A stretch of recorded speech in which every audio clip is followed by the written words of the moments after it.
Sweet King Martin, sweet Queen Coretta, sweet Brother Malcolm, sweet Queen Betty, sweet Mother Mary, sweet Father Joseph, sweet Jesus.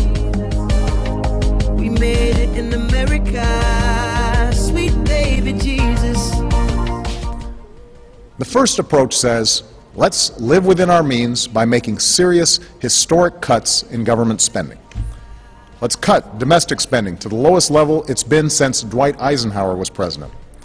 Let's cut defense spending at the Pentagon by hundreds of billions of dollars. Let's cut out waste and fraud in healthcare programs like Medicare. And at the same time, let's make modest adjustments so that Medicare is still there for future generations. Finally, let's ask the wealthiest Americans and biggest corporations to give up some of their breaks in the tax code and special deductions. Sweet Jesus, we made it in America. The administration has proposed some plans. They're vague, they're not very specific, but has proposed some plans under which people at the higher income levels would pay more. Obama's policies have been unnecessarily hard on those who earn money, be them laborers or investors. He has demonized the rich, and he's trying to get them to pay more in taxes. And it's more along the lines of achieving fairness in the distribution of the burden of supporting society.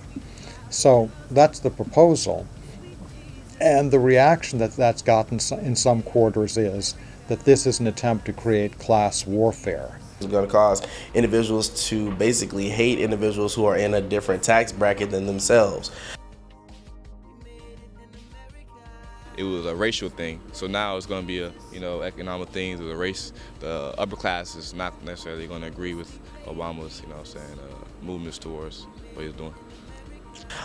When you are someone who has gone to school for, like you're a college student, you go to school for 4 years, then you go to grad school for another 3 years, and you work so hard to make that six-figure income, and then you're ending up having to give away half of your income to someone who didn't go to school, who basically is sitting at home and collecting a check and has been doing so for the last 20, 30 years, then it's going to make you resent that individual and resent the fact that you had to work so hard.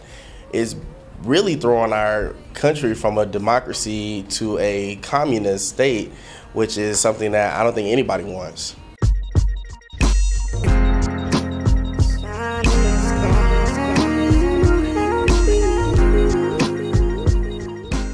The Obama Jobs Act is rather classist. It's going to cause class warfare.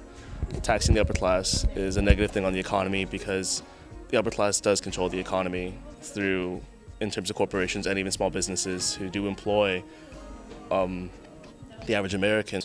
They do more through the private sector than the government does in the public sector.